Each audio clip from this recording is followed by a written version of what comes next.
السلام علیکم عزیز طلبہ، آج ہم کلاس ہفتوں کی جغرافیہ کے ساتھ حاضر ہیں۔ آج کا جو ہمارا نیا سبق ہے وہ ہے چیپٹر ہے باب نمبر 9 ہے، اس کا نام ہے صنعت یعنی کہ انڈسٹری۔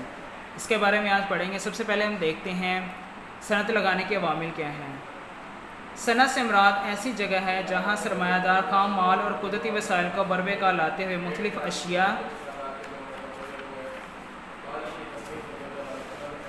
تیار کرتا ہے۔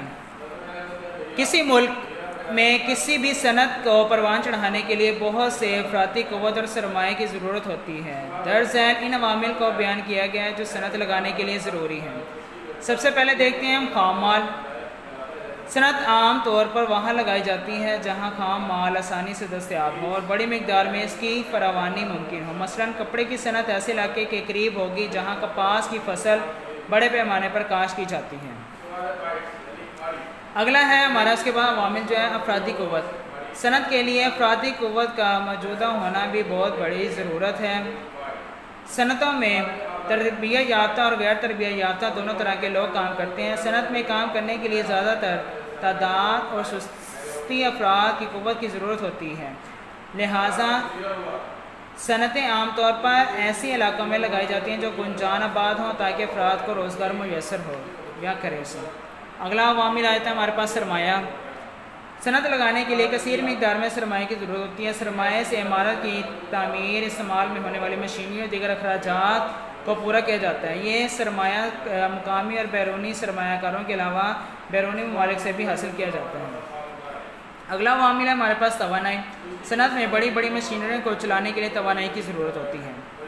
یہ توانائی کوئلہ، تیل، قدرتی گیس، بجلی سے حاصل کی جاتی ہے۔ ایک صنعت کو کس طرح کی توانائی کی ضرورت ہے اس کا انحصار چلنے والی مشینری پر ہے، یعنی کہ جو مشینری استعمال ہوگی اس پہ دیکھا جائے گا کیسی توانائی سے ضرورت ہے۔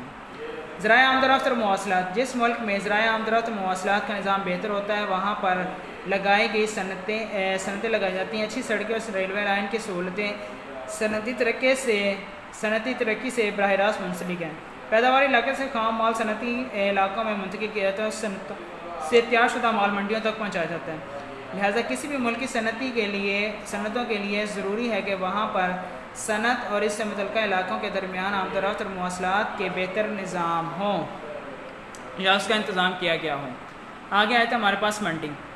عام طور پر صنعتیں ایسے علاقوں میں لگائی جاتی ہیں جو منڈیوں کے قریب ہو، کیونکہ صنعتوں سے تیار شدہ مال فوراً منڈیوں میں بھیجا جاتا ہے اور منافع کمایا جاتا ہے۔ اگلا ہمارے پاس آتا ہے اس کا جو آخری ٹاپک ہے عوامل کا آخری عوامل جو ہمارے پاس ہے حکومتی پالیسی۔ صنعتوں کو لگانے اور صنعتی ترقی میں کسی بھی ملک کی حکومتی پالیسیوں کا بڑا عمل دخل ہوتا ہے۔ اگر ملک میں سیاسی استحکام ہو تو حکومتی پالیسیوں میں بھی یکسانیت رہتی ہے جو صنعت کی ترقی میں صحت مند ہوتی ہے۔ عزیز طلبہ، آج ہم نے صنعت لگانے کے عوامل کے بارے میں پڑھا ہے۔ آپ نے اسے اچھی طرح سے یاد بھی کرنا اور لکھنا بھی ہے۔ اگلے ٹاپک کے ساتھ پھر ملتے ہیں، تب تک کے لیے اجازت دیجیے۔ اللہ حافظ۔